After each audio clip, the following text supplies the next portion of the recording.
Hello दोस्त, कैसे हो आप सब। आशा करता हूँ कि सब कुछ ठीक चल रहा होगा और मैं भी बिल्कुल ठीक हूँ। एंड आज हम CMA final group 3 direct tax and international taxation के जो दिसंबर 24 जो रिसेंटली एग्जाम हुआ था, वो दिसंबर 24 टर्म ऑफ एग्जामिनेशन का क्वेश्चन पेपर जो है वो क्वेश्चन पेपर का सेक्शन बी सॉल्व करने जा रहे हैं। एंड शुरू करते हैं क्वेश्चन नंबर 2 से। एंड ये जो सेक्शन बी है लॉन्ग टाइप क्वेश्चन। हमको सिर्फ 5 क्वेश्चन अटेंड करना है एंड ईच क्वेश्चन का वेटेज है 14 मार्क्स। ईच क्वेश्चन का वेटेज है 14 मार्क्स, राइट। तो हम स्टार्ट करेंगे क्वेश्चन नंबर 2 से।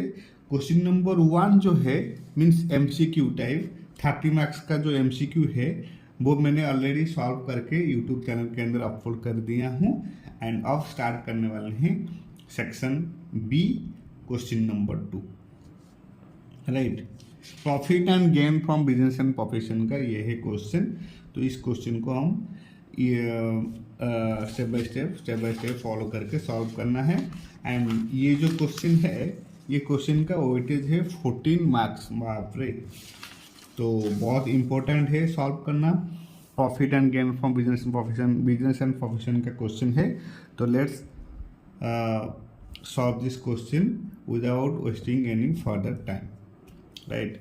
तो इस क्वेश्चन को अटेम्प्ट करने के लिए हमको क्या करना पड़ेगा, step by step approach follow करना पड़ेगा सो दैट ये क्वेश्चन इजीली हम कर पाएंगे, right. So first most important हमको लिखना है सॉल्यूशन टू क्वेश्चन नंबर 2। ये है आपका दिसंबर 24 term of examination direct tax का एंड सिलेबस है 2022।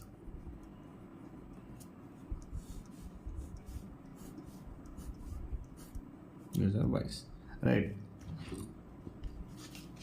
तो फर्स्ट एंड मोस्ट इम्पोर्टेंट हमको लिखना है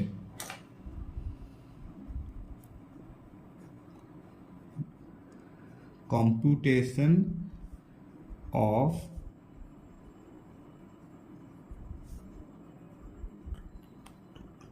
total income of whom MS Devi private limited. MS Devi private limited for assessment year 2024 and 25, right? For the assessment year 24-25 means financial year 23-24। Okay, तो ऐसे हमको heading देना है। Then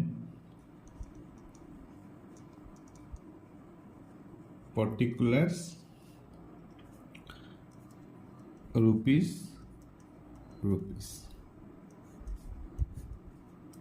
Okay, so first here in question given that its net profit as per profit and loss account was rupees 43,45,000 for the year ended on 31st March 24, right।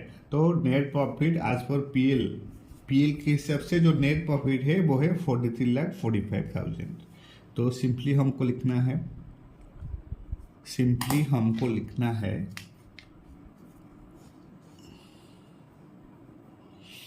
Net profit as per PL कितना दिया गया है 43,45,000। 43,45,000 simple, right. अब हमको क्या करना है, add less करना है। तो फर्स्ट हमको ऐड करना है, क्या ऐड करना है, सी पहले यहां पर दिखना है जो अलाउ नहीं होगा एक्सपेंसेस, राइट। तो फर्स्ट एंड मोस्ट इम्पोर्टेंट यहाँ पर सी,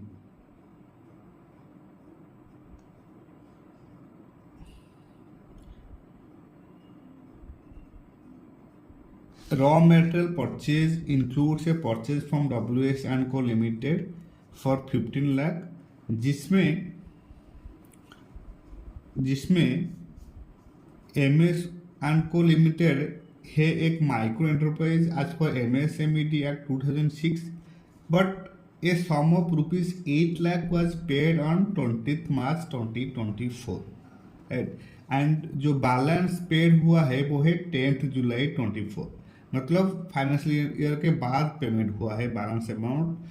तो जो वो बैलेंस अमाउंट है, वो बैलेंस अमाउंट जो है वो अलाउ नहीं होगा, तो अगेन हमको आर बैक करना पड़ेगा, तो 15 लाख जो है, 15 लाख से 8 लाख पेमेंट हुआ है 20 मार्च 24 को, 15 लाख से 15 लाख, राइट। एंड इसमें 8 लाख जो है वो पेमेंट हुआ है विद इन ड्यू डेट, और जो बाकी रिमेनिंग 7 लाख है वो अलाउ नहीं होगा। तो यहाँ पर सिंपली हमको क्या करना है,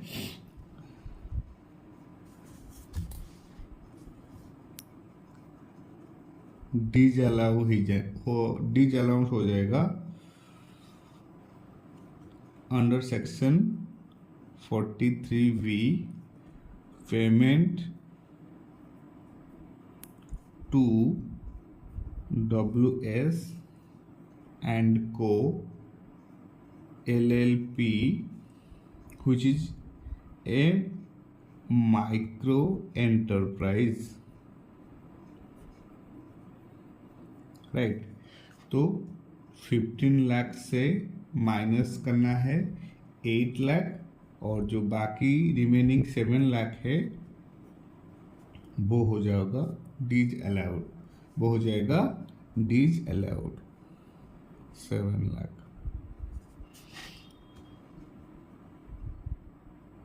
again gratuity. One senior manager of the company, Atul, went on a business trip to foreign country and he died there in road accident. The company paid gratuity voluntarily to his dependent amounting to 10 lakh. So it was claimed as business expenditure, right?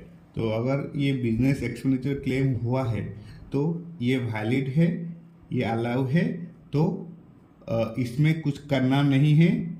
ये already PL के अंदर जो expenses इनकर हुआ है वो profit and loss के अंदर ऑलरेडी शो हुआ है, तो इसलिए अगेन इसका कोई भी मतलब यहाँ पर करने का रिक्वायरमेंट नहीं है। ये ऑलरेडी एक्सपेंसेस डेबिट होकर पीएल अकाउंट के अंदर है, तो इसका कोई रिक्वायरमेंट नहीं है। जस्ट हमको लिखना है gratuity voluntarily paid, simply voluntarily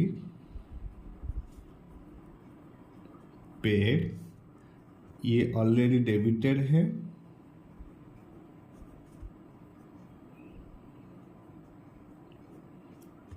and allowable भी है, तो इसलिए इसका कोई करना रिक्वायरमेंट नहीं है।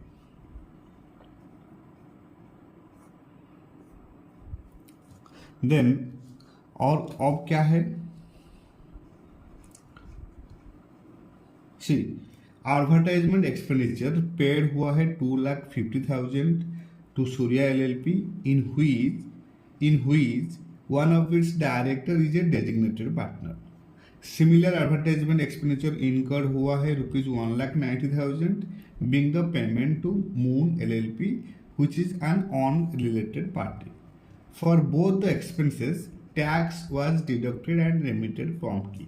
दो टैक्स डिडक्टेड हुआ है एंड remitted टाइमली हुआ है, बट जो एडवर्टाइजमेंट एक्सपेंडिचर हुआ है वो एक्सेस हुआ है, राइट। तो इसलिए जो डिफरेंशियल फिगर है, कितना डिफरेंशियल फिगर, 2,50,000 माइनस 1,90,000 एक्चुअल होना चाहिए था, जो एक्सेस इनकर्ड हुआ है 6,000 वो डिसअलाउड हो जाएगा, राइट। तो लिखना है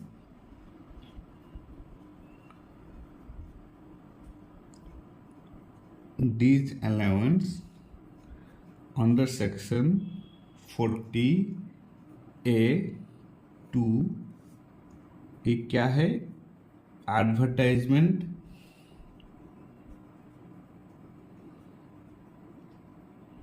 एक्सपेंडिचर टू सूर्या LLP जो कि है 60,000, राइट। देन और क्या है,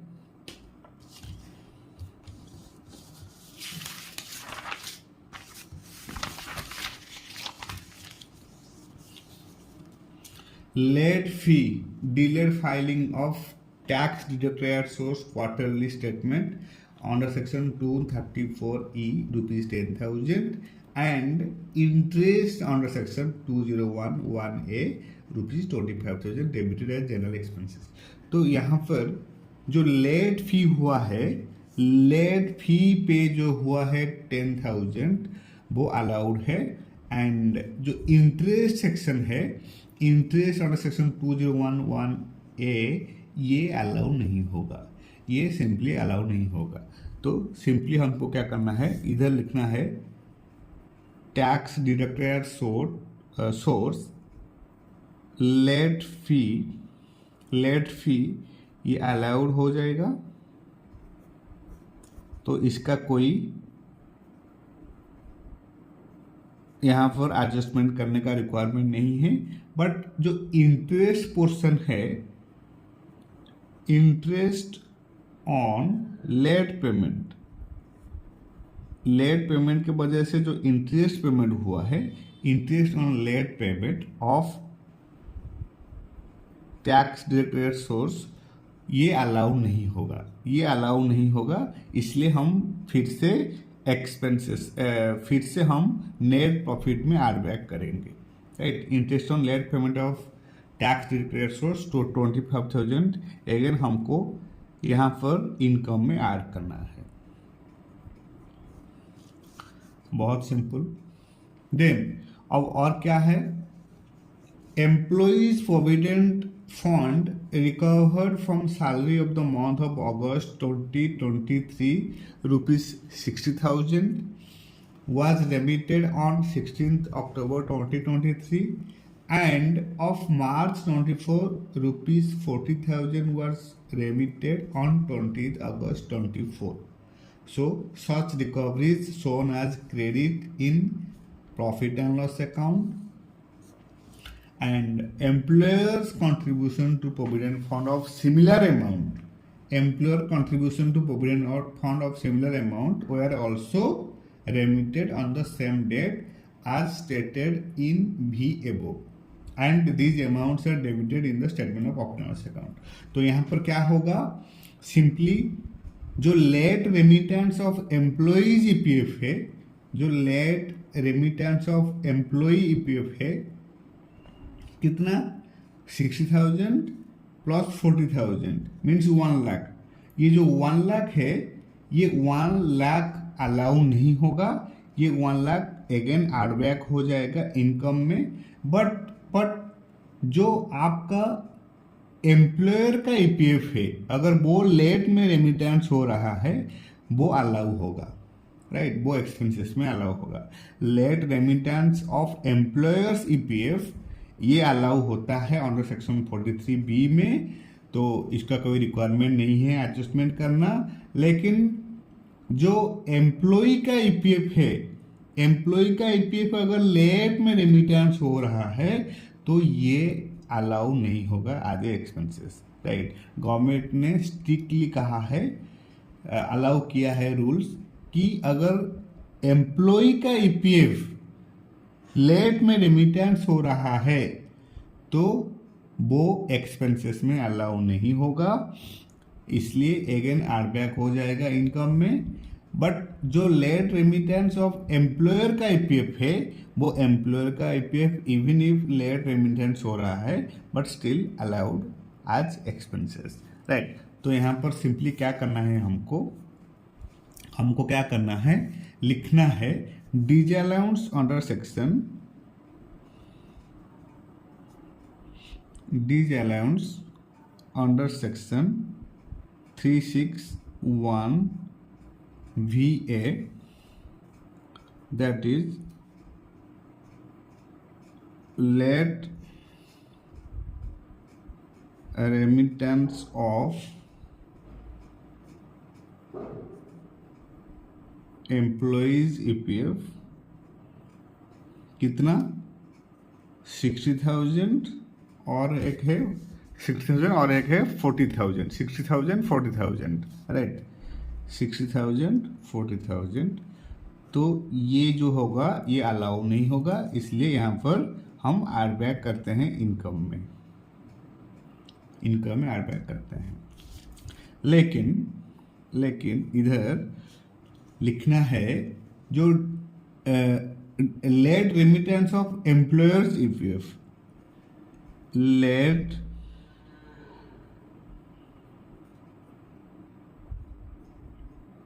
remittance of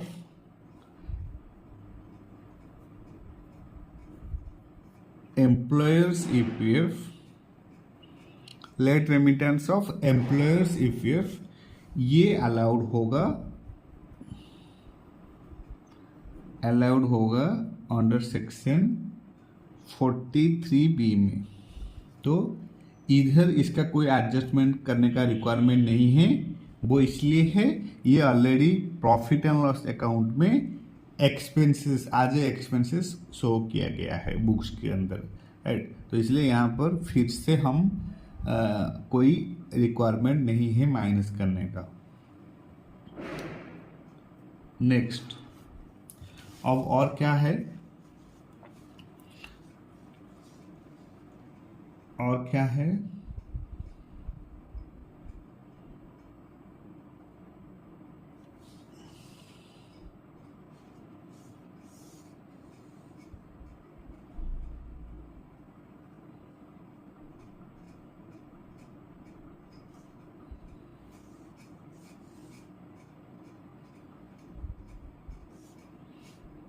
यहाँ पर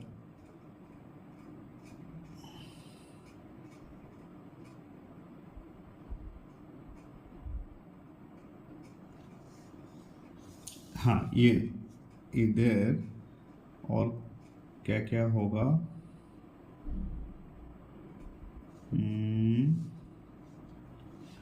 और क्या क्या ऐड होगा, इससे तो मुझे और कुछ दिखाई नहीं दे रहा है।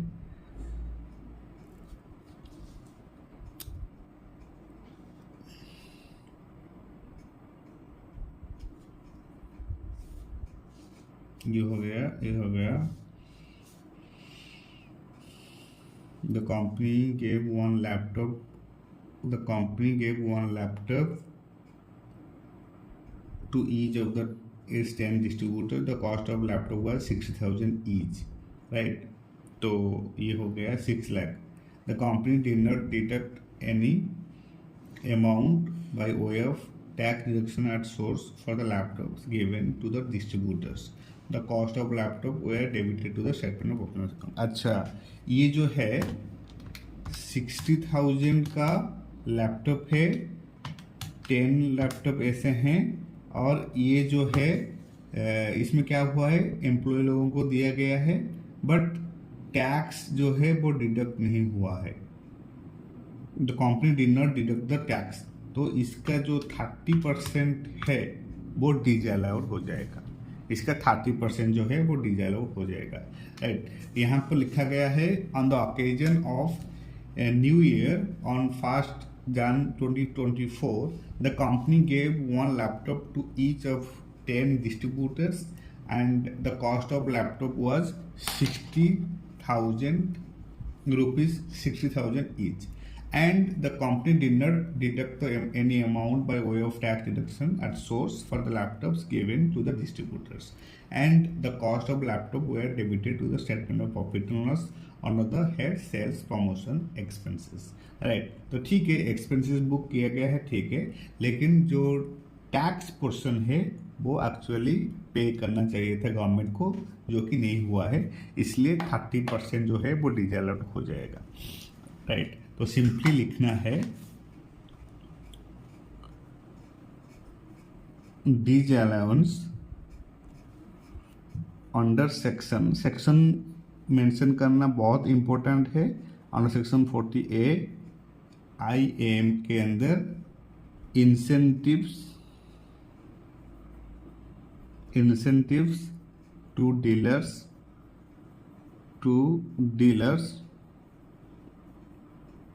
without TDS, without tax deducted source।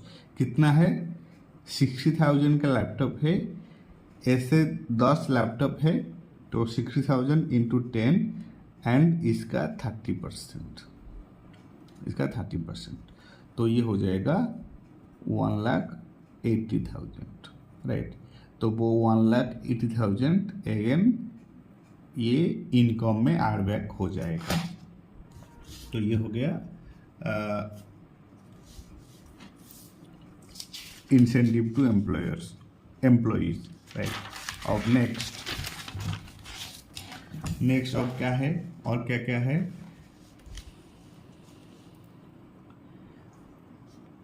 On machinery was acquired on 10 September 2023 for 15.50 lakhs, for which payment was made through banking channels, and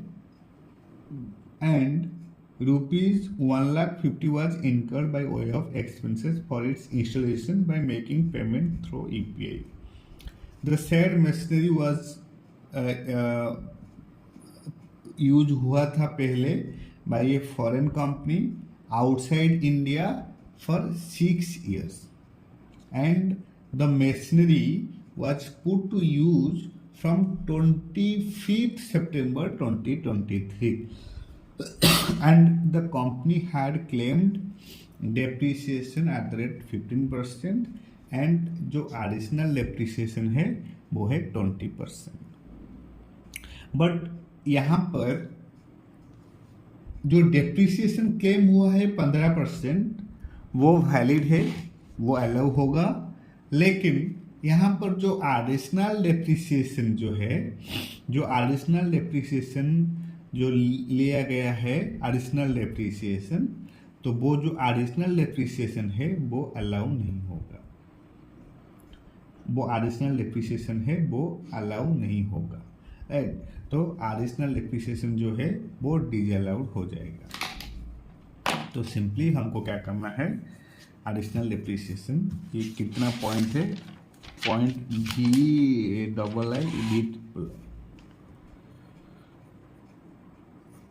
right. तो सिंपली जो एडिशनल डेप्रिसिएशन है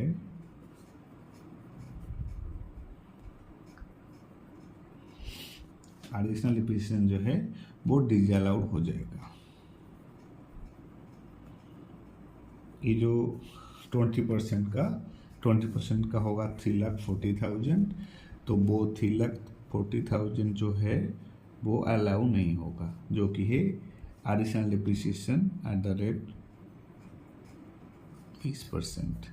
20% जो है वो अलाउ नहीं होगा, सिंपल, राइट। अब अगेन एनुअल बोनस जो है वो डेबिट हुआ है प्रॉफिट एंड लॉस अकाउंट के अंदर, कितना 15 लाख एनुअल बोनस डेबिट हुआ है PL के अंदर 15 lakh, and the same was unpaid till the date of filing ITR। तो ITR के फाइलिंग के डेट के अंदर ये जो एनुअल बोनस है वो पे नहीं हुआ है, which actually was filed on 3rd December 24 for the assessment year 24-25, right. तो बोनस जो है, बोनस को विद इन ड्यू डेट के अंदर पे करना पड़ेगा, राइट। एंड हियर पेमेंट नहीं हुआ है, पेमेंट हुआ है कब,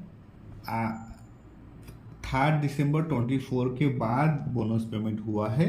एंड पीएल के अंदर ये शो किया गया है डेबिट एक्सपेंसेस के, आज एक्सपेंसेस के अनुसार ये पीएल के अंदर शो किया गया है, तो ये अलाउ नहीं होगा, सिंपल। तो here you can write that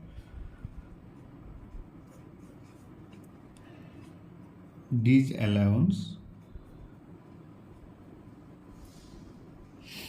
under section 43V, 43V क्या है, unpaid bonus, unpaid bonus, right. तो कितना है अनपेड बोनस, 15 लाख। तो ये 15 lakh straight forward again income में ऐड बैक हो जाएगा, ये एक्सपेंसेस के लिए अलाउ नहीं होगा। नेक्स्ट और क्या क्या है, और क्या क्या है, donation to registered political party by net banking of ₹1,80,000 and paid by cash ₹20,000 which is debited in the statement of profit and loss account। तो यहाँ पर जो ये जो 1,80,000 है, ये एक्चुअली नेट बैंकिंग के थ्रू पे हुआ है। तो ये जो नेट बैंकिंग के थ्रू पे हुआ है, ये अलाउ हो जाएगा अंडर सेक्शन 80GB। बट ये जो कैश पेमेंट हुआ है 20,000, इसका कोई भी यहाँ पर मतलब एडजस्टमेंट नहीं होगा, राइट। एंड सिर्फ 1,80,000 जो है वो सेक्शन 80GB के अंदर हम इसको मतलब लेस कर सकते हैं इनकम से, राइट। तो अब हियर जो पूरे के पूरे मतलब जो एक्सपेंसेस हुआ है, ये तो पीएल के अंदर है, तो ये पीएल के अंदर नहीं होगा, ये सिर्फ हम डिडक्शन ले सकते हैं 80GB में। इसलिए मैंने ऐड बैक कर रहा हूँ इसको अगेन इन इनकम में, राइट। तो हमको क्या करना है, सिंपली लिखना है disallowance under section 37 donation to whom, political party, donation to political party जो कि नॉट ए बिजनेस एक्सपेंसेस, ये कोई बिजनेस एक्सपेंसेस नहीं है, तो इसलिए हमको इनकम में ऐड बैक करना है। तो इतना ही और कुछ नहीं है। तो ये सब है ऐड, राइट। तो ये सब ऐड है इनकम में। तो हियर एडिशन कितना हुआ, टोटल एडिशन पहला है 7 लाख का, 7 लाख प्लस ये है 60,000 प्लस ये है 25,000 प्लस ये है जो late remittance of employees EPF 1 lakh, ये है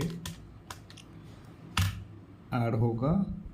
एंड जो डिसअलाउंस अंडर सेक्शन 40A(IA) जो incentive to dealers without tax related source, ये भी ऐड होगा 1,80,000।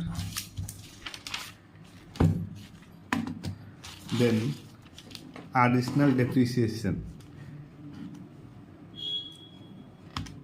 ये भी ऐड हो जाएगा 3,40,000 प्लस 15 लाख का जो है बोनस जो कि ड्यू डेट के अंदर पे नहीं हुआ है, तो ये भी ऐड बैक हो जाएगा इनकम में।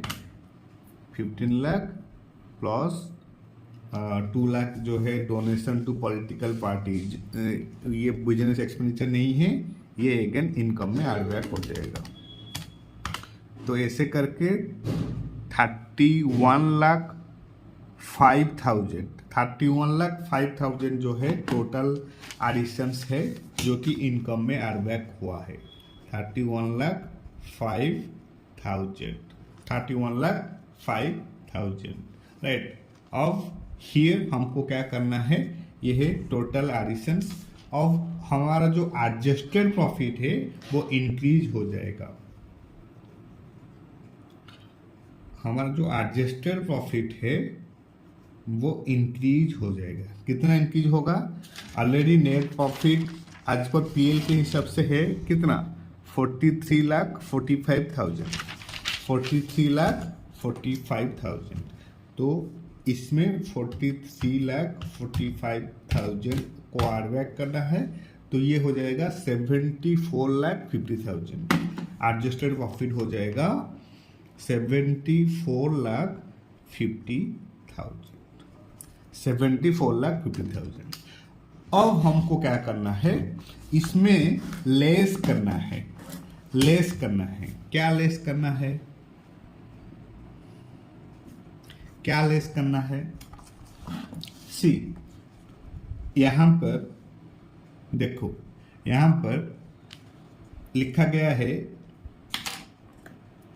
A sum of rupees 5 lakhs was waived by an NBFC company comprising rupees 3.80 lakhs towards principal and rupees 1.20 lakhs for interest as part of one-time settlement. Interest amount was waived and credited to statement of profit and loss, and the principal amount waived was credited to capital reserve. And the said loan was originally obtained for acquiring a vacant site. Right.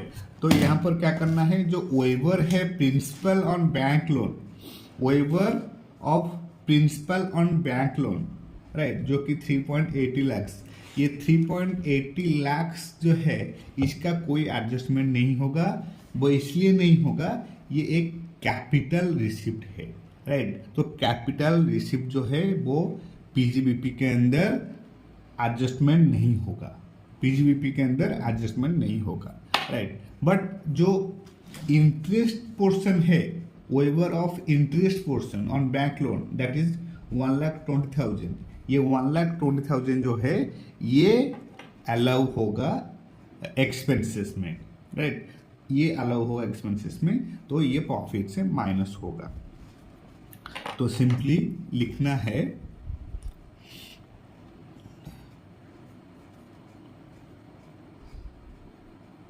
Waiver of principal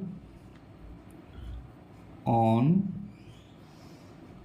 bank loan, ये एक capital receipt है, capital receipt है, तो इसलिए इसका कोई adjustment नहीं होगा, no adjustment,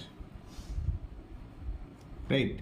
being a capital receipt, it will not be adjusted in profit and gains from business and profession, तो इसका कोई एडजस्टमेंट नहीं होगा, तो ये नील हो जाएगा।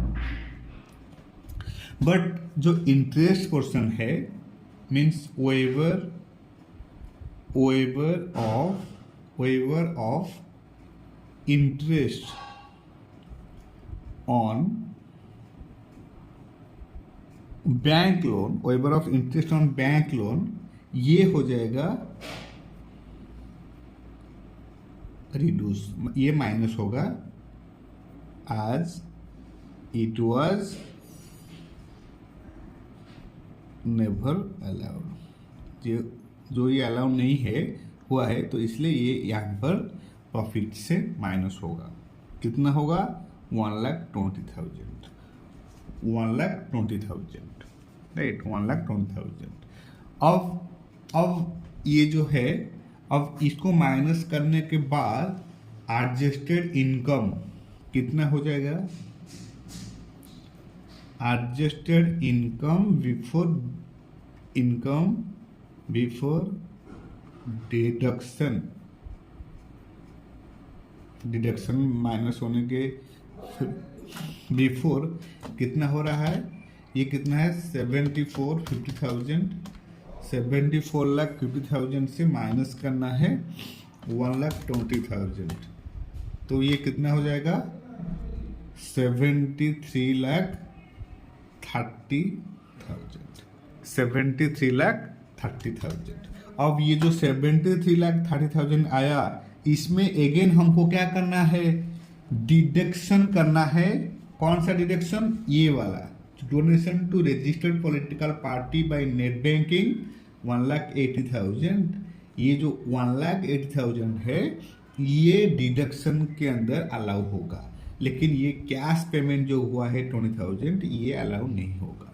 राइट, गवर्नमेंट ऑलवेज एनकरेज कर रहा है टू पे थ्रू बैंकिंग चैनल्स, इसलिए जो नेट बैंकिंग है, वो नेट बैंकिंग के थ्रू जितना पेमेंट हुआ है, वो अंडर सेक्शन 80(g) में हम एज ए डिडक्शन हम इसको अलाउ कर सकते हैं।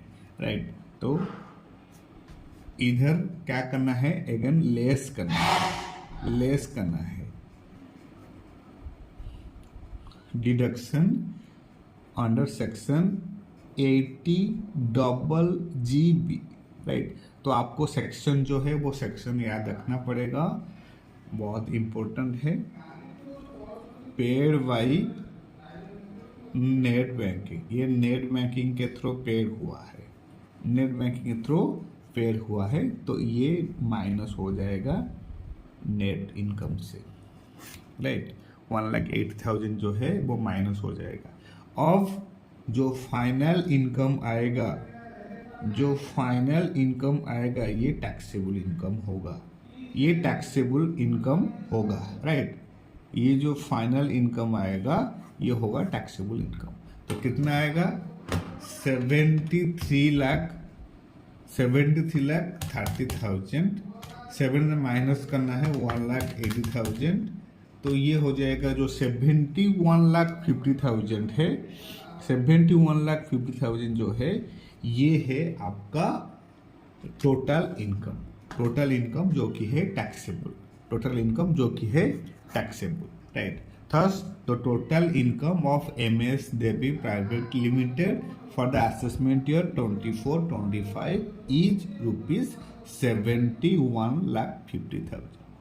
राइट, तो ये है क्वेश्चन, और इस क्वेश्चन का वेटेज है 14 मार्क्स का। बहुत कॉन्सेप्चुअल क्वेश्चन है पीजीबीपी के अंदर, तो पीजीबीपी को पूरे अच्छे से पढ़ना है, so that we will able to secure full to full 14 marks. Right, तो ये है क्वेश्चन नंबर 2 जो कि मैंने ऑलरेडी सॉल्व करके रखा and step by step follow करके सॉल्व किया।